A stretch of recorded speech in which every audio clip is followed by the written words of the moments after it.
Екінші бөлім. Ол кісі менен шағым жазбауымды өтініп, қанша сұрасам да беретінін айтты. Ол маған жылы жүзбен қарап, күнде әртүрлі тағамдар, әдемі гүлдер әкелді. Мен әзірге шағымымды алмадым. Толық ем алып шыққасын көремін деп. Сол үшін ол кісі үнемі жалғыз палатада жатқан маған келіп, жарты сағат уақыт бөледі. Менің телефоным қайда екенін білмеймін, білгім де келмейді. Әлгі кісімен сөйлесіп жүріп, мен оқитын универде ұлы декан екенін айтты. Аты жөні мені жүкті қылған Фархат. Ол оңбаған әлгі шалдың жалғыз ұлы екен. Содан басыма неше түрлі арам ой келді. Ағам мені тауып алса өлтіреді. Универге де бара алмаймын. Ертеңіне мені қаққан Фархаттың әкесіне бар күшімді, жігерімді жиып, мені әйелдікке алыңызшы, болмаса көңілдесің тоқалыңда бола аламын. Мен енді өмір сүре алмаймын. Сіз көлікпен қақпағанда мен өзіме қол жұмсап өлер едім. Болмаса ағам мені өз қолымен өлтіреді деп шынымен көз жасыма ерік беріп жыладым. Ол кісі басында таңырқап, сен өте жақсы қызсың, жассың, бұлай болмайды ғой, кейін өкінесің деп бас тартқандай болды. Мен де сөз тауып, сіз мені өлімнен құтқардыңыз, тағы да құтқарыңызшы, тағдыр бізді кездестіріп тұр деп байғұс шалдың ойын өзгерткендей болдым. Қай еркек болса да жас қыздың әйел болғанын қалайтыны анық. Солай өзімді, тәнімді әкемнен де үлкен шалға сыйладым.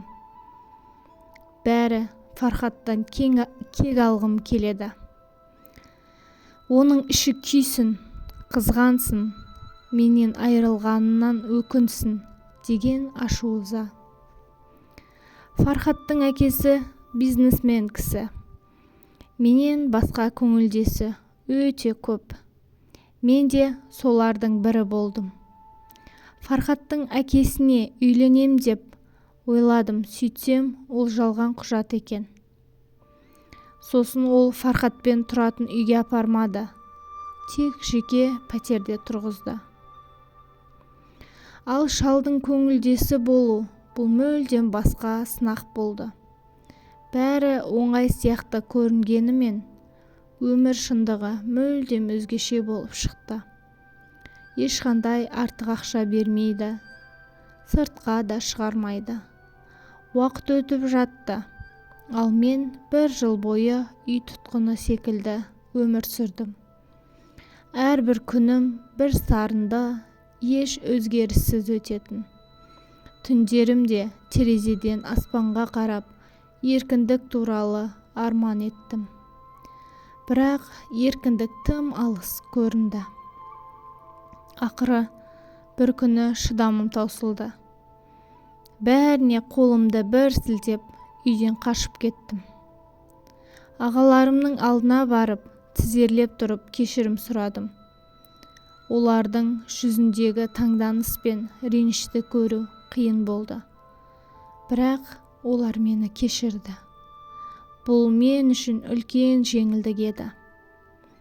Көп ұзамай ағаларымның қолдауымен жаңа өмір бастауға мүмкіндік туды. Жеңгемнің таныстырған жігітімен кездестім. Ол қарапайым, бірақ жүрегі жылы, мейірімді адам еді. Бір-бірімізді түсіндік, сөйлестік, жақын болдық. Уақыт өте келе мен оған тұрмысқа шығуға келісімімді бердім. Өткен өмірімнің ауыртпалығы артта қалды. Жаңа өмірдің есігін ашып, бақытты болуға ұмтылдым. Бұл мен үшін нағыз еркіндік еді. Кек алу адамды өшірмесе, өсірген емес. Әр адам бақытты болуға лайықты. Сіздер де бақытты болыңыздар.